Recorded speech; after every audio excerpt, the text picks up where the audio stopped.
Hello, everyone. I'm so nice to have you all here today.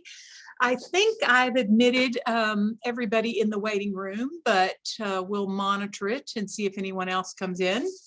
But welcome to another one of our Fulbright info sessions. This week, I am Pat Whitlow. I'm Director of Nationally Competitive Awards, and I'm in the Funkhauser building. For those of you, we are having an open house on Thursday, so that we would love to see your faces in person, in addition to all this Zooming that we do. But today we have a wonderful guest. I'm so delighted that Jess Linz was able to come and be present with us, at least virtually, and talk about her research experience in Mexico. And I sent a document out to all of you that had registered for this info session with a flyer with additional information about Fulbright and the way the process works on campus and the website. So feel free to ask questions, to put them in the chat box. I am not going to spend no time or very little time talking about all the individual elements of the application, but of course, I will be happy to do that with you if you're applying, and it will be my pleasure to do that. But today I want to give you a sense of what it's like to be a Fulbrighter in the host country doing your work. And Jess has graciously agreed to talk with us about how that was for her. And we are recording this session because we've had a number of other students ask us to do that since they were not able to be here at this time.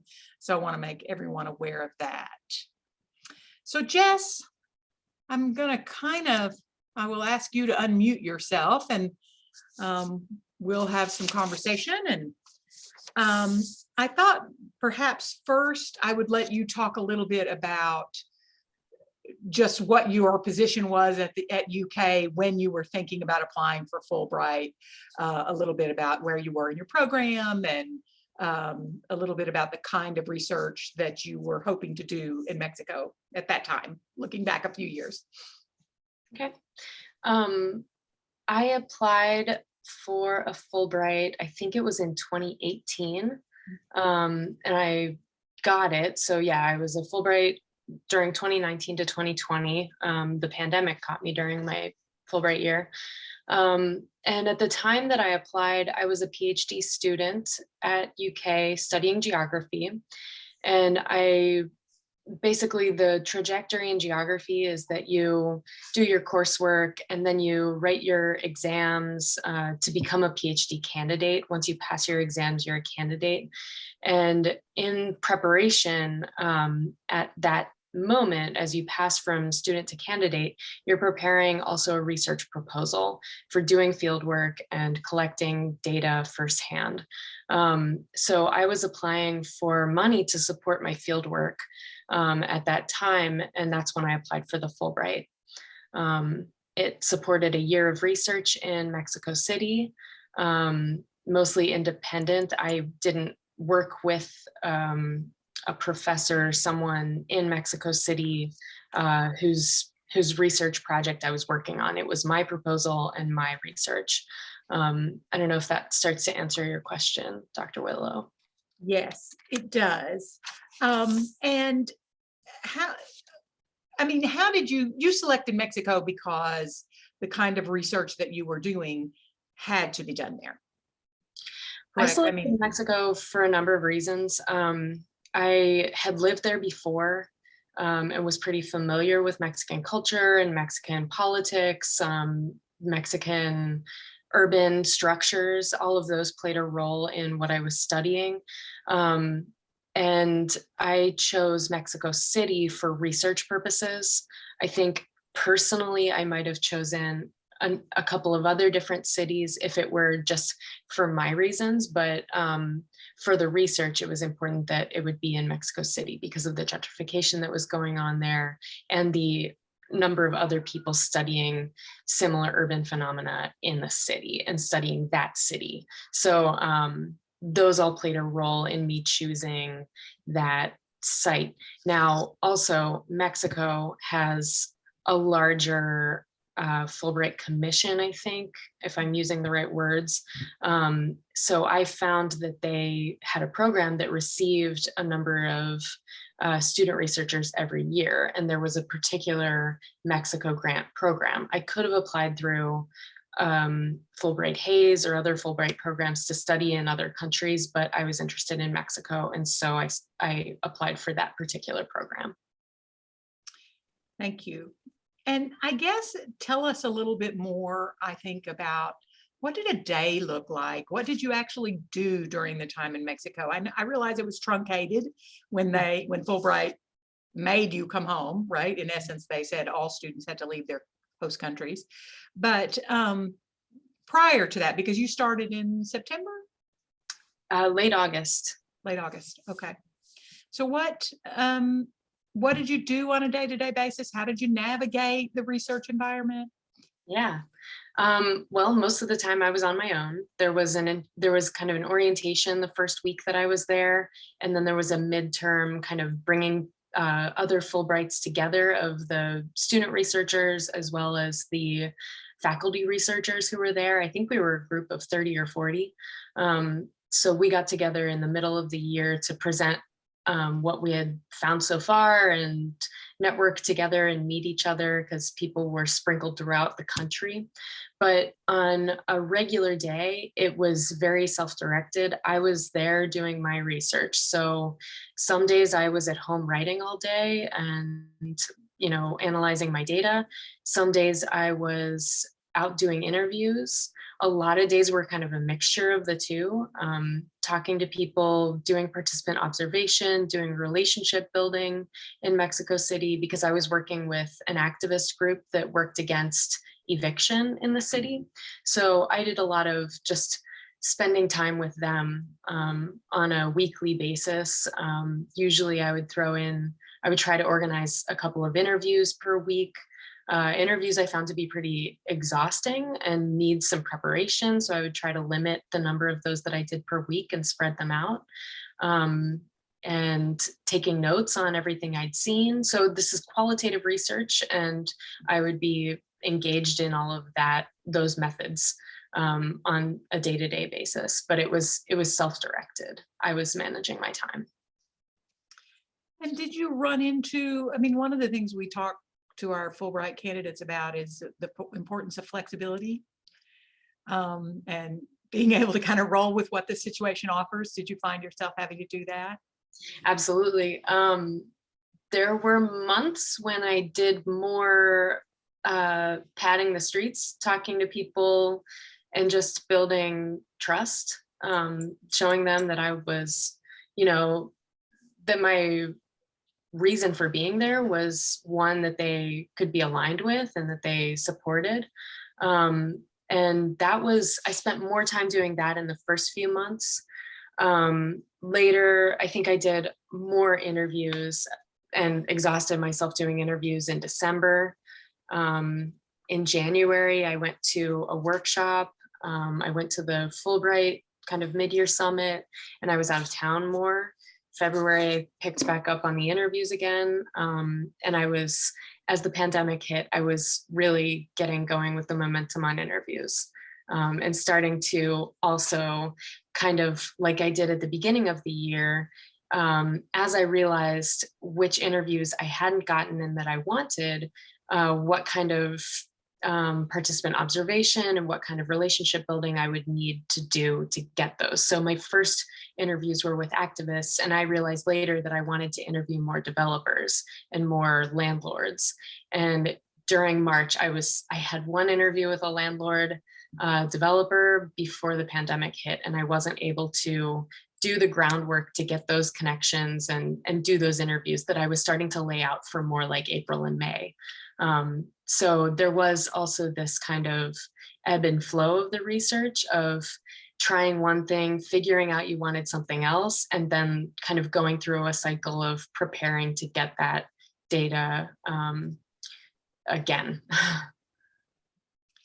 And I know you didn't get to stay your full term, but in general, your Fulbright year would have been 10 months, about 10 months? Yes. Okay.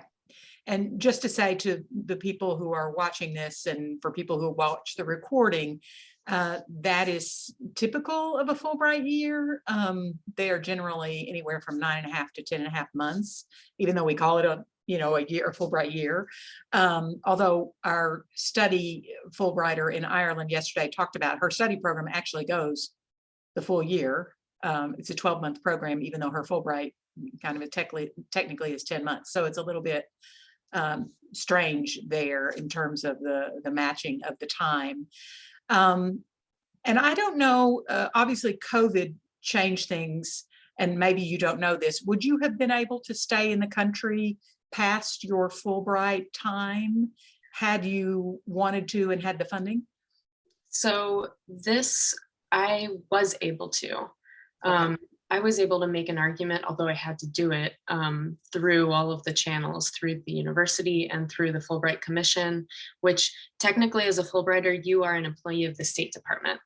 So I had to make an appeal to the ambassador. I wrote a letter saying, these are my reasons for staying. And I'm not having a place to live in the United States and not knowing whether I had healthcare, I made a case for staying in Mexico. And that was based on my experience there, my network to support myself if I got sick, all that sort of thing. But Fulbright itself, I think they paid us through to the end of our term because we were almost done. We got all of our payments. I think other Fulbrights who began like in the winter and still had 7 months left, when they were sent home, I don't know that they got paid for the rest of their time. And I don't remember whether I maintained my healthcare through Fulbright. I think that might have been eliminated. I can't be sure though. Okay. I do know that I still had University of Kentucky healthcare while I was abroad, but it was only because I had special permission to be there. So And there I was encourage that something for good. all graduate students to make sure that you also buy the UK health insurance for your time, because you would still be a student. Undergraduates who go on an independent research year, it would be slightly different. And so we can talk about that at another time. So you were fortunate then to be able to stay. We had another Fulbrighter who was in Ukraine at that time, and she was also able to stay. She made an argument to the embassy there and to the Fulbright Commission. And whereas we had other Fulbrighters who were not allowed, and they had to come home from Argentina and various places around the world, they were not allowed to stay. So I guess there was some variance there. So basically, as you've talked about already a little bit, the 2-page statement of grant purpose that you did, in essence, your research proposal, it was what you hoped would happen or what you thought given, what you knew at the time, but it didn't. So it wasn't exactly like that. Then you talked about you brought in new populations and you spent time getting to know your site and people. So did you find that you made substantial changes to your research proposal then? And did Fulbright support that? I did not make substantial changes. I think, and definitely the methodologies didn't change. I was still doing interviews and participant observation. I was following other leads that I got, and my interviews were semi-structured. So I was able to talk about the same topics and, ask people, or ask around the same topic, but focus on one aspect more than I thought I would, or etc. Those kinds of minimal changes, but I was still interviewing the same people. I think at some point I did make a change to my IRB, if I remember correctly, and I did have to submit that to University of Kentucky, but now that they've gone online, I was able to do that without problems.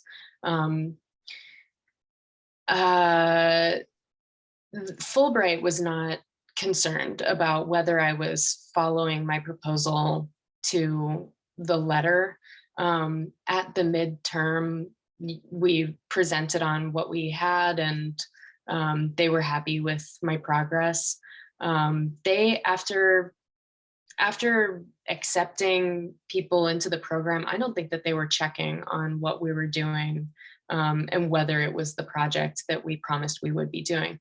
Now, to get the Fulbright in Mexico, you needed a letter of support from an entity in Mexico. I think most people had academics. I had an academic at a university in Mexico City. And in theory, that person is there to be kind of guiding you.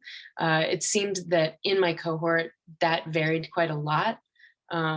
I did talk to my mentor, I guess you could call her, several times in the year, but she wasn't extra hands-on.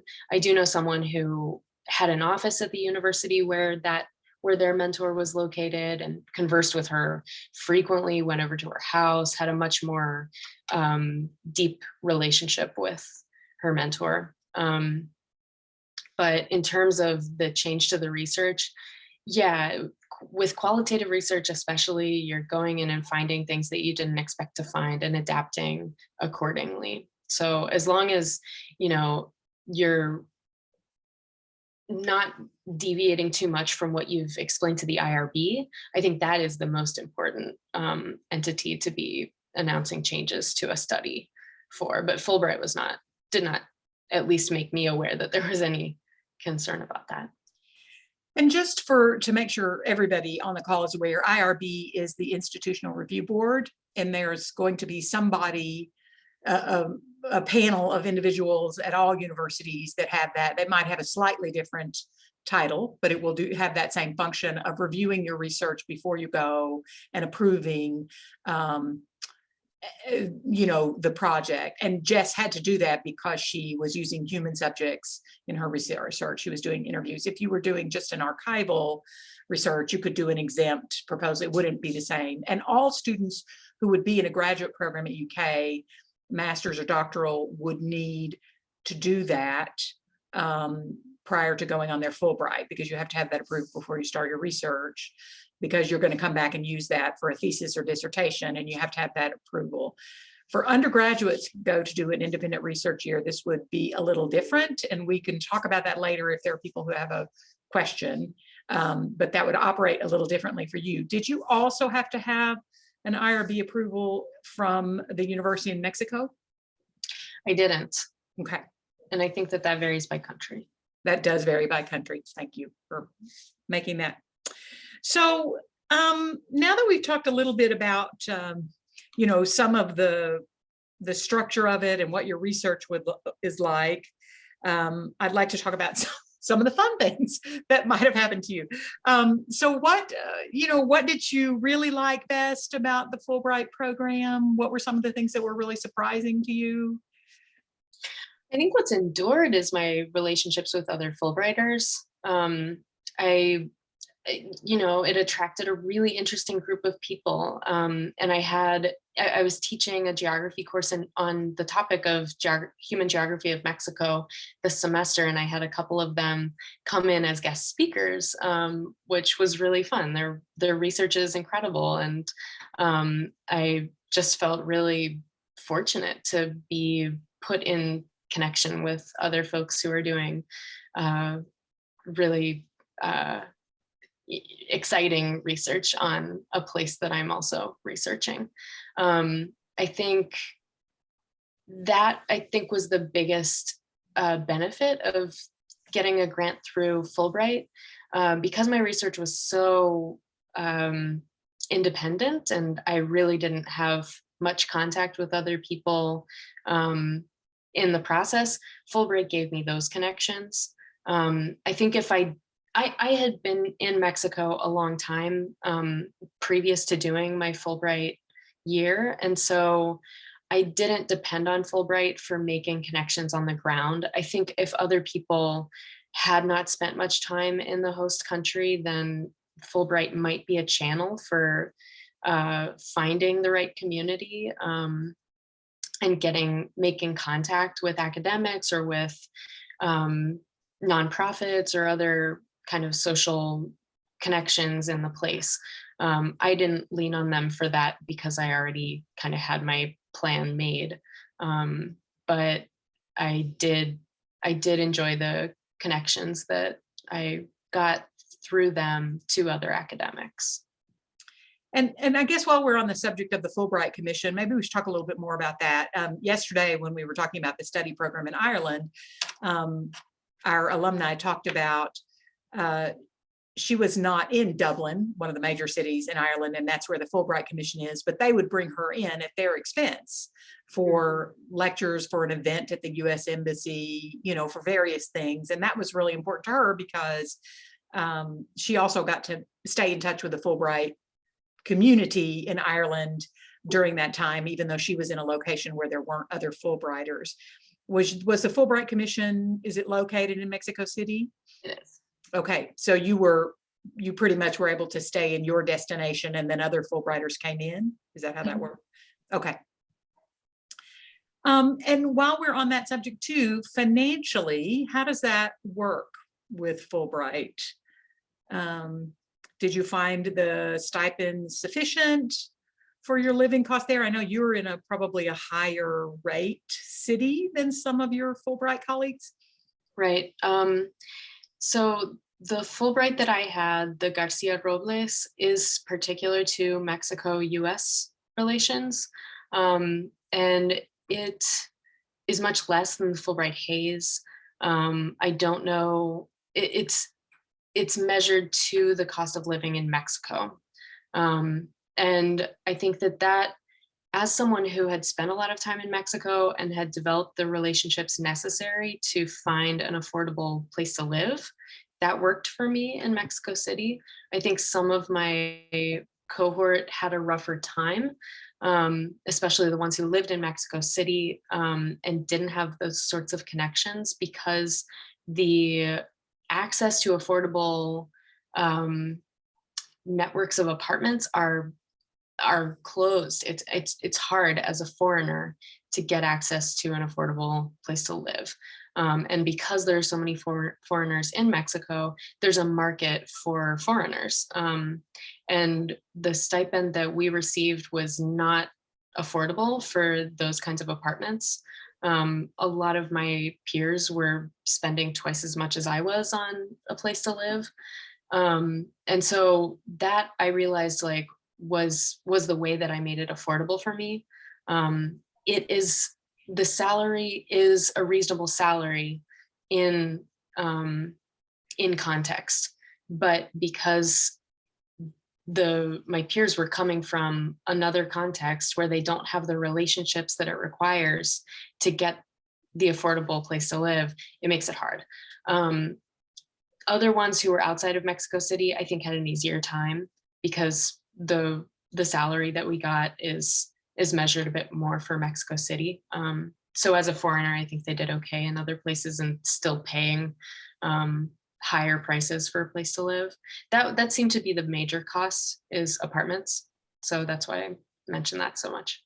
We heard that the same information yesterday about Ireland, where Dublin is a very high cost city.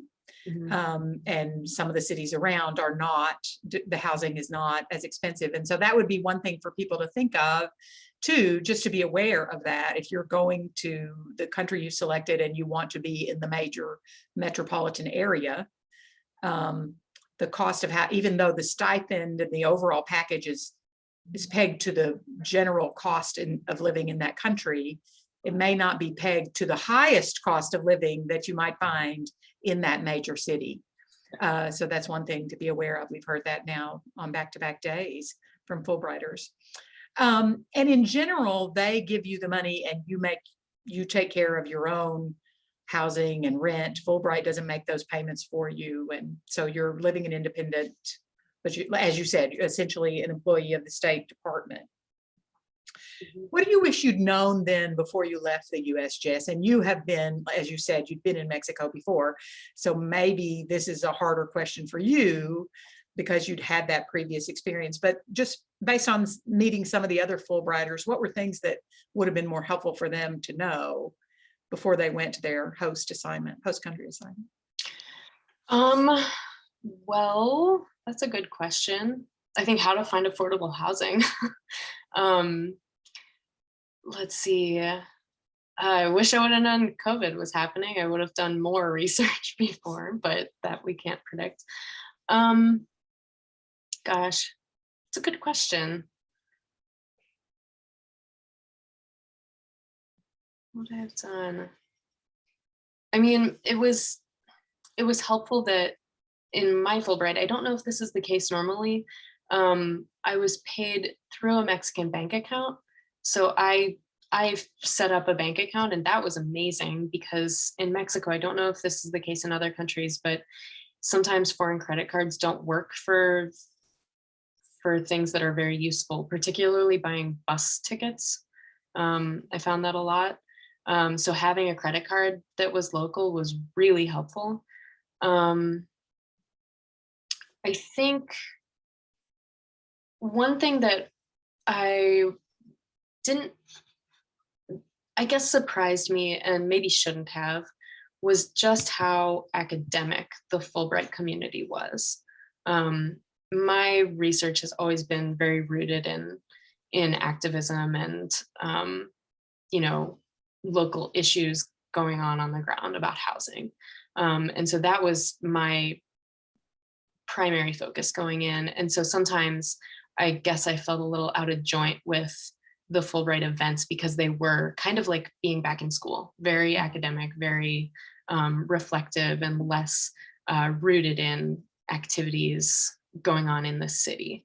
And I think if I had prepared mentally for that, I would have been more, I guess, prepared to do all of those events and take most opportunity out of them.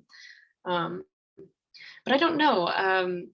Preparation. I think like understanding the local language is definitely important, especially for undergrads. I know that, and I don't know what those of you who are here attending today are hoping to do, whether it's a Fulbright in research or in teaching. And I could speak a little bit more about that if I knew what you're more interested in, because during my year, there were student researchers like me who were mostly graduate students, but then there were also a lot of teaching Fulbrights. I mean, I think we were about 11 and there were maybe 60 or more teaching Fulbrights. And a lot of them came in with less language skills and had more of a difficult time navigating because of that.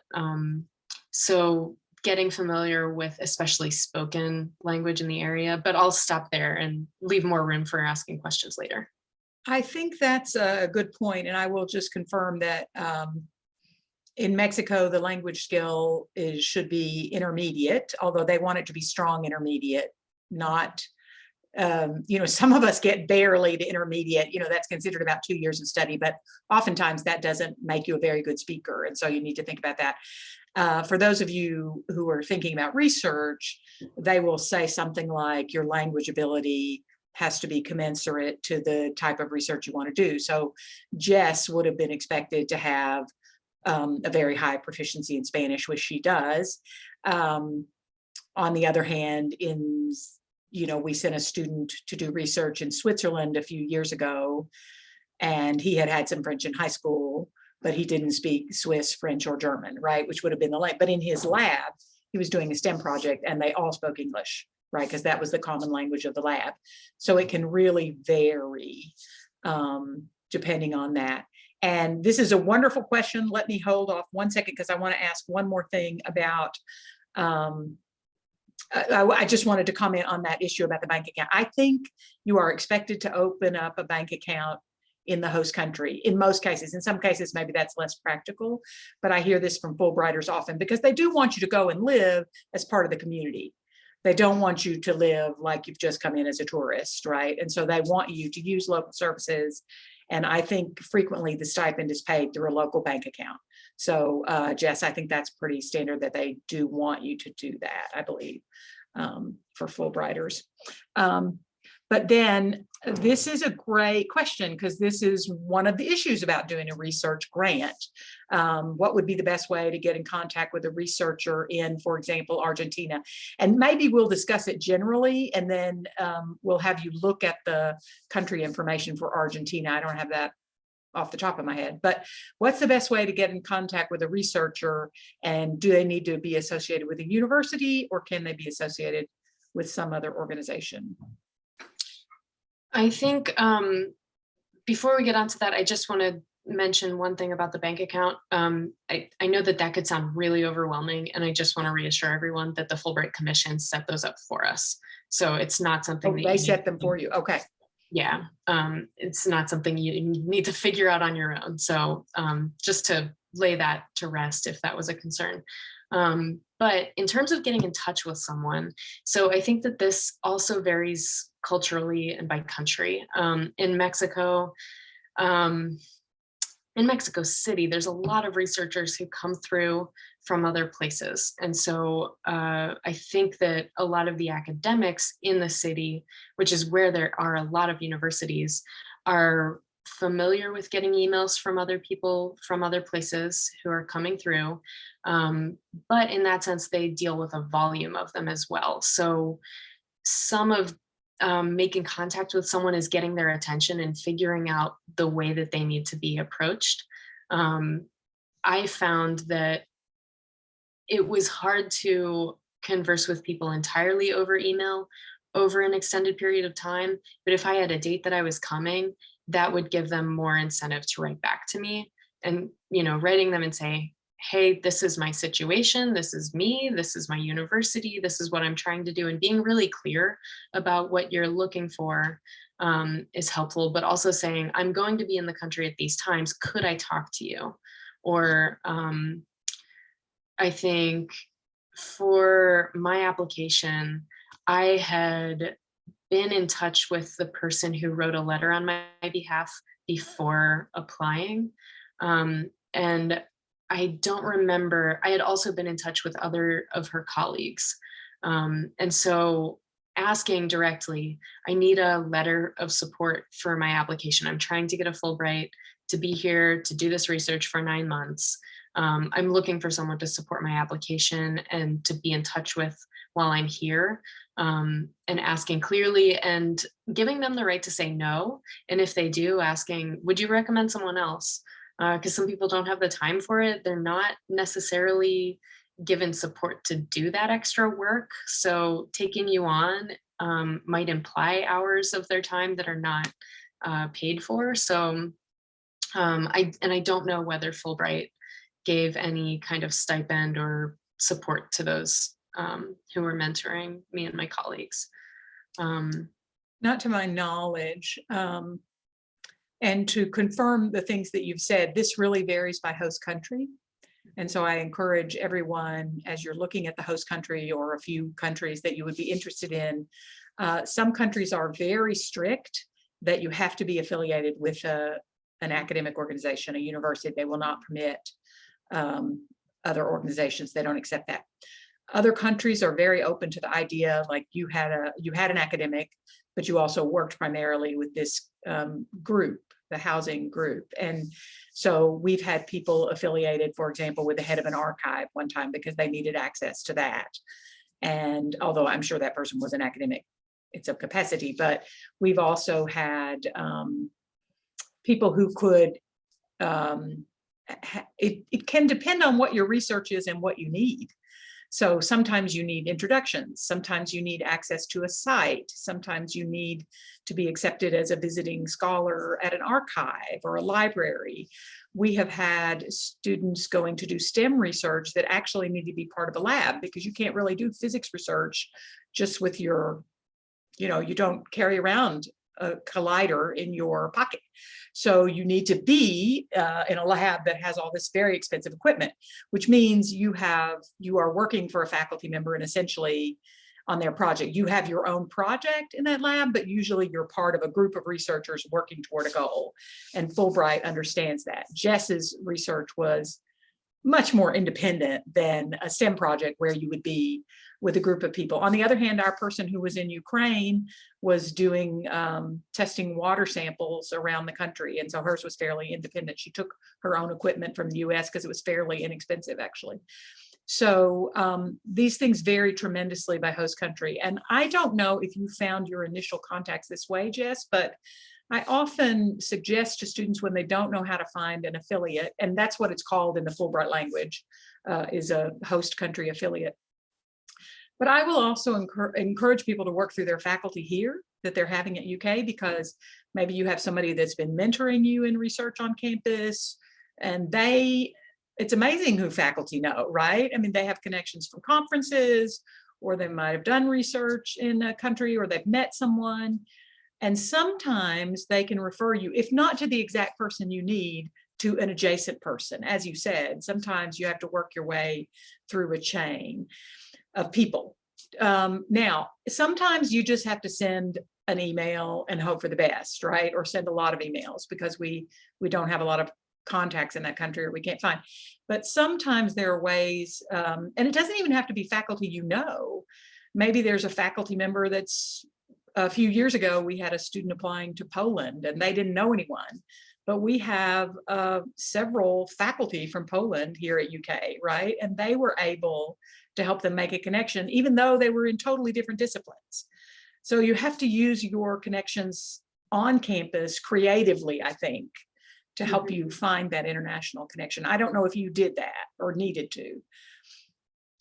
I had been in Mexico City doing preliminary research 2 summers in a row before my Fulbright year. And so I was able to work through contacts that I made there. But I did work through a faculty member in my first summer to get to know someone at this university in the first instance. I didn't end up working with that faculty member, but I had met other people by then. And just to clarify, you don't have to have been in the host country. That Jess just happened to have this experience because she's been interested in this issue in Mexico a long time. And some of you will not have visited your host countries, and that's okay. Or some of you will have had very short visits. Fulbright actually doesn't want you to pick a country. They don't want you to have a host country because they want you to go and exchange with people there and get to know that country. They usually don't want you to be overly familiar. So they don't want you to have lived there for 10 years while you were a young adult or something. Or so that is something, if you have a country that you've lived in for a long time, we should talk about that. But in this case, I remember, Jess, that we had multiple conversations over this about your experience. Was it too much? Was it just, and it worked out fine because she really needed her experience, 1, to make the connections so that her Fulbright year could be useful, and 2, to get the language ability, to be sure. And so her background actually was central to what she needed to do. And so it is okay to have some experience with the host country. But it's one thing that Fulbright's not terribly clear. They don't say you can have 2 years, but no more, or 6 months, So that's something that we just try to look at each individual situation. Are there other questions? And I think feel free to unmute yourself and ask Jess a question, or I'm going to pull up very briefly then a PowerPoint too, just to I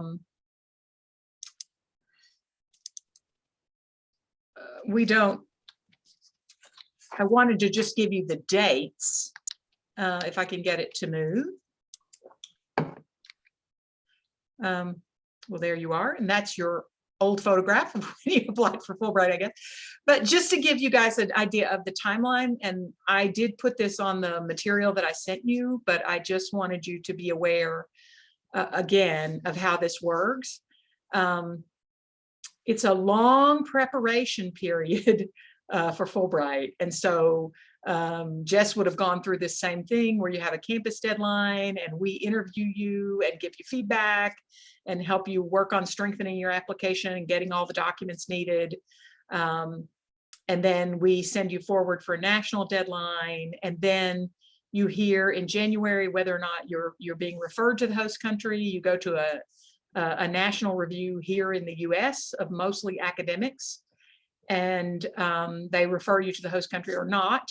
And if you're referred to the host country, you're a semifinalist. And then the host country also reviews you again. And that may involve an interview. I know it definitely does for the English teaching assistants for Mexico. Did you have to do an interview, Jess, for the research? Yes, I did. Okay. So, and it was short, maybe 15, 20 minutes, something like that? Yeah, 15, 20 minutes on Zoom. Okay, and in Spanish? Yes. Okay, and I think that many times is partly what they're trying to do is check people's language ability. Yeah. So that's not always the case, but for Mexico, that's frequently. And then you don't hear until the spring. So we are hearing about some of the Fulbright Awards now. We've heard from a couple, and we'll be hearing over the next several weeks. Do you remember when you got your information, Jess? I do roughly. It was about this timeline, submitting to you in September, submitting to Fulbright in October, and that was a very firm deadline. I remember getting pretty freaked out because I thought that I sent the wrong draft. And I remember that. yeah, I think I gave you a minor heart attack. Apologies again for that. Because, when I submitted it to you, you reviewed it. You also gathered a few faculty members together to look at it, and they gave me feedback. And we met, I think, over Zoom to talk about it. And I revised my materials accordingly and submitted them in October. And then I heard in January that I was selected for an interview.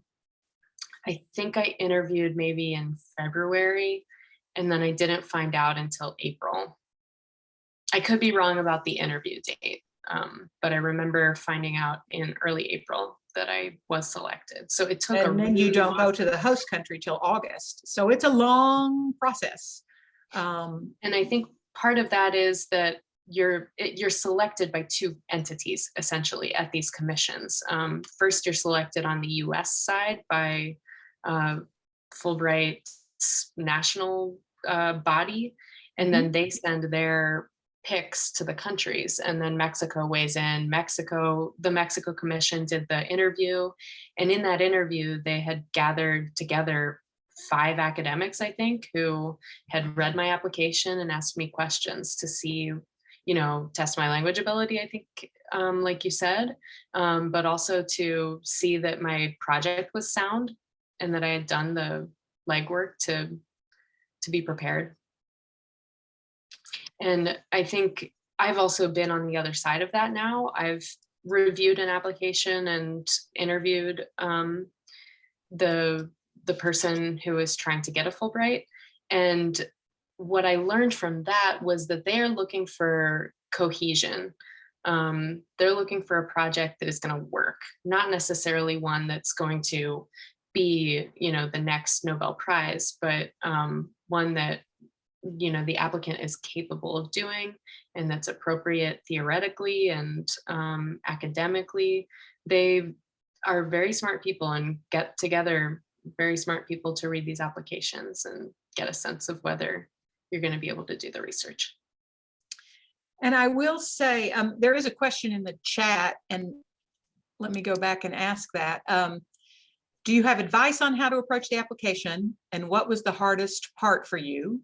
And while you're thinking about that, I'm going to say one other thing to people who are watching. The on-campus review does not prevent you from going forward in Fulbright. So we are not trying to put you in or out of the Fulbright. You will all go forward in your Fulbright application. Our role really is to help you understand what Fulbright is looking for, to give you extra readers, to give you some possible edits, or maybe just suggestions about things that are not clear.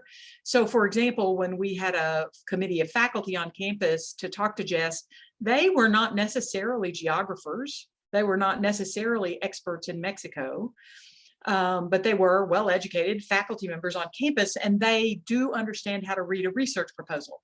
So it is important that when you write that, and Fulbright uses the language statement of grant purpose, but in essence, it's a research proposal.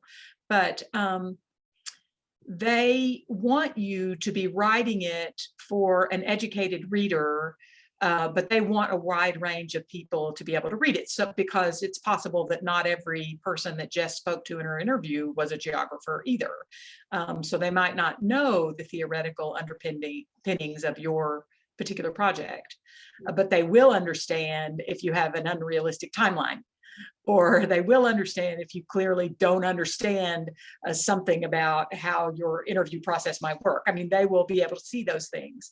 And so it's really good that we have UK faculty look at it and give you feedback like that before you send it off to the national review, the national Fulbright review, where you don't get an interview at that level. They just do a paper review.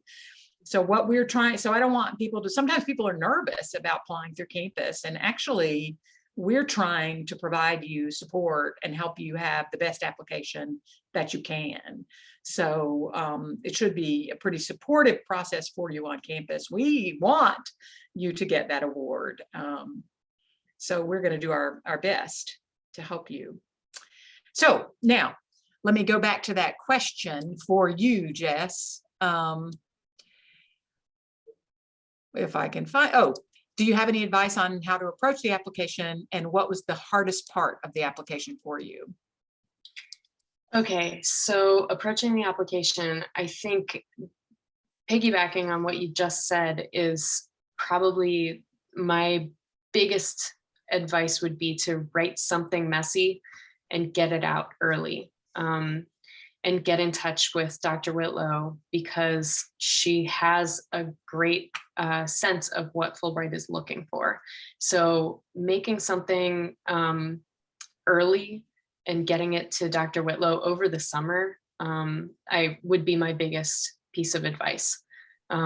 She was able to help me tailor what I was saying to my particular circumstance, having been in Mexico for a long time, and hitting the right notes for how to frame my research. The application is very short. When you have to sum up a doctoral research project in 2 pages, that's a task, and make it readable without being too much jargon, but being enough to, be precise and academic about what you're saying.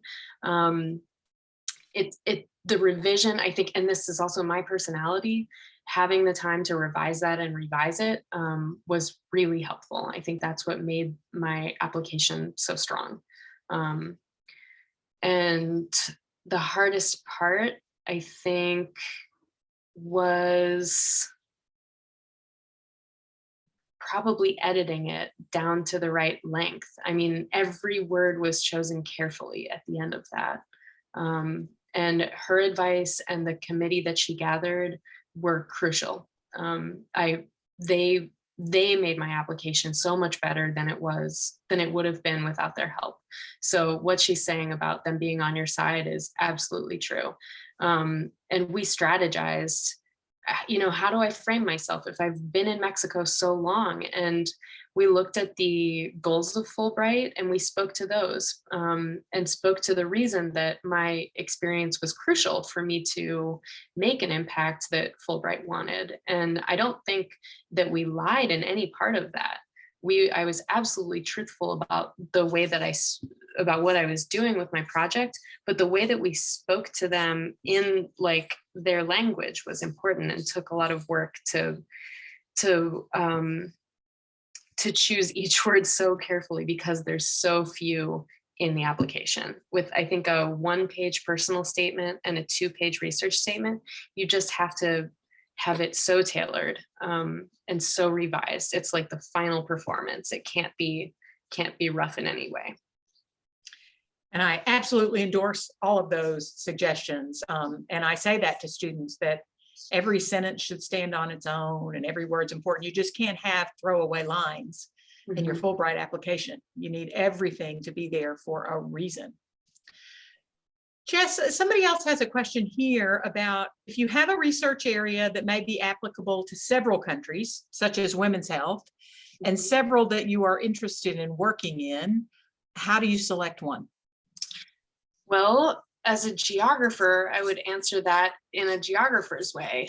I would ask about what context is important for you to speak to or speak from. So what is the situated knowledge that you want to talk about? Is it, for instance, abortion rights in Ireland and how that comes out of a very particular place? Or is it something else related to women's health in another part of the world where there's relevance to that issue. But I recognize the difficulty of that, especially if, you know, the women's rights in Ireland have a relation to women's rights in Mexico, for instance. I think it then becomes the kind of practical question for you: what would 9 months in this place do for your research about that issue, and think about it in the larger scope of your career trajectory, and where does it make sense for you to do a Fulbright now, assuming that you're going to get to that other site through another part of your career down the line. So I don't know if that helps you to answer, but yeah, the situated knowledge of each place and its impact on the research that you want to do. And another thing that I would say, even more basic than that, as you're looking at these countries, one, you need to make sure that the country allows a research grant.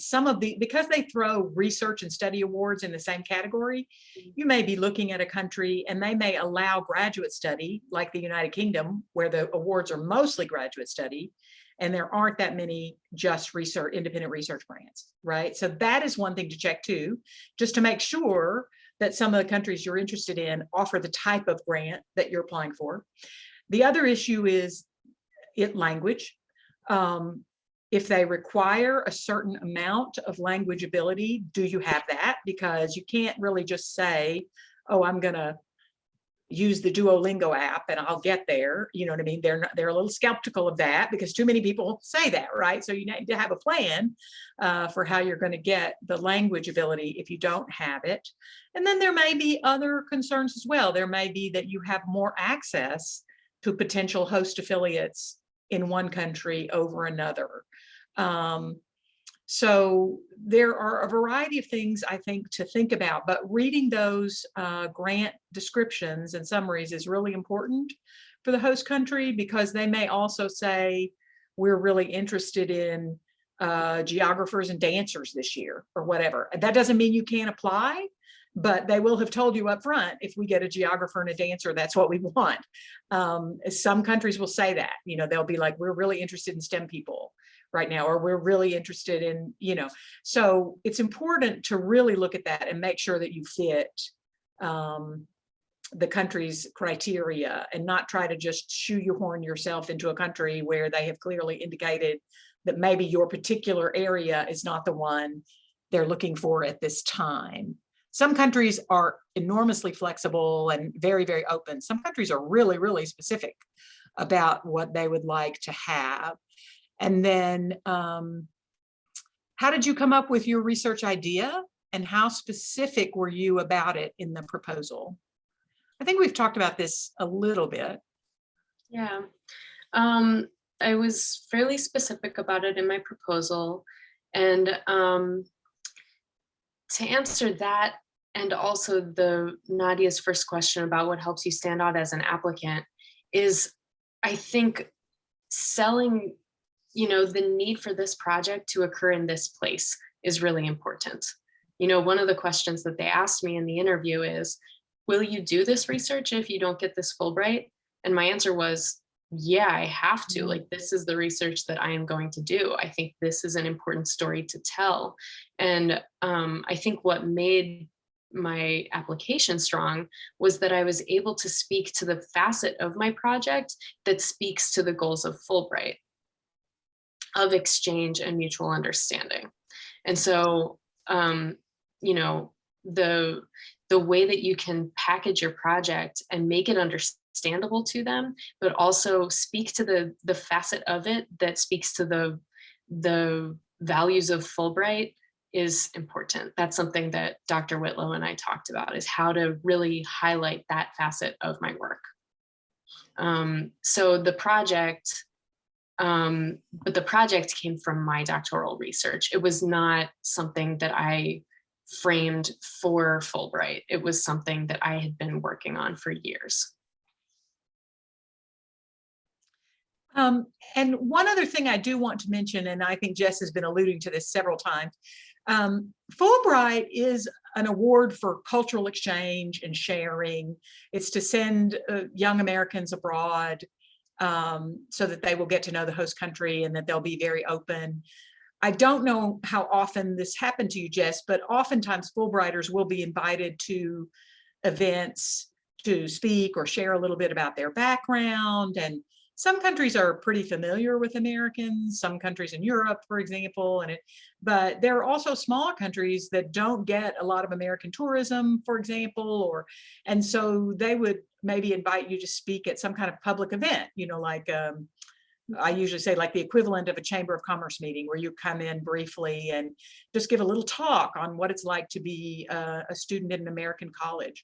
They might ask you to speak to high school students sometime to talk about, here's what college is like in the US.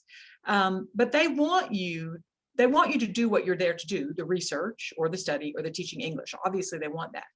But they also want people who are going to get out and meet people in the host country and talk to them and eat foods that are unfamiliar to them and go to festivals on the weekends. I mean, they really do want you to learn that country. And so they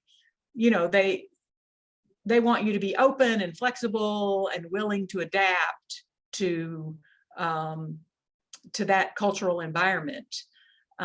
So it's important also that your Fulbright application reflect that. And it reflects that, and not necessarily by you just saying, oh, I really want to meet the people of Mexico, but it's more like you've shown that through some of your activities that you've involved in, or your background, or the way you talk about yourself in your personal statement. But they are also, that is really, really crucial for Fulbright. And sometimes I think the researchers forget that a little bit. They're very, very focused on that research because it's so critical for what they want to do next. But remember that Fulbright is very, very focused on this cultural engagement. Mm-hmm. Are there any other questions that anyone has? We've already been doing this about an hour, so people are probably, so thank you very much for giving us so much time, Jess. And as Emily put in the chat box, we're having an open house on Thursday. If people want to drop by and ask questions, happy to do that. You can set up individual appointments. You can send me emails. You will probably do a mixture of all of those things over the course of your Fulbright preparation time. And so I definitely want to meet you and talk to you about your individual project. And yes, thank you, Jess. This was wonderful. It was wonderful to hear about the time you spent in Mexico. Thank you. Thanks for having me. I hope it was helpful. All right. Thank you all for coming. Take care.